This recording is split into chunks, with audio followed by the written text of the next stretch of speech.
Okey, bismillahirrahmanirrahim. Assalamualaikum warahmatullahi wabarakatuh. Okey, kepada semua rakyat Malaysia, masyarakat di Malaysia, kita di sini bersama dengan tim tactical lawyer kita sedang mewujudkan supaya anda semua jika ingin membuat aduan berkaitan dengan urusan mahkamah, urusan guaman, urusan-urusan perniagaan yang melibatkan peguam, jadi anda boleh datang kepada kita untuk mengambil khidmat konsultasi kita untuk memudahkan kalian untuk memulakan apa-apa sahaja perniagaan boleh menjadikan kita sebagai bahan rujukan. Jadi insya-Allah kita mempunyai dua cawangan tim lawyer kita, satu di Bandar Sarjana Putra dan satu lagi di Bangunan Mara di Kuala Lumpur.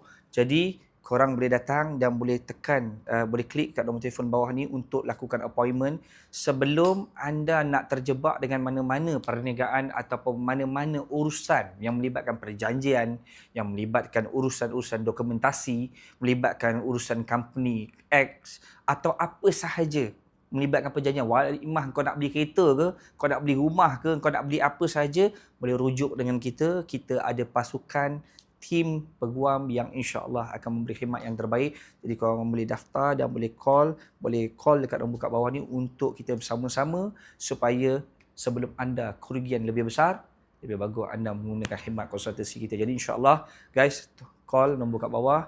Jadi insya-Allah kita akan memberi perkhidmatan yang terbaik. Jadi insya-Allah korang boleh datang juga walk in direct, datang ke Bandar Sarjana Putra ataupun kau boleh datang ke Bangunan Mara di di Kuala Lumpur untuk sama-sama kita memberi penelitian kepada korang dan memberi pencerahan tentang khidmat konsultasi melibatkan peguam yang kita boleh berikan kepada anda semua. Jadi insya-Allah jangan lupa untuk berhubung dengan kita. Assalamualaikum.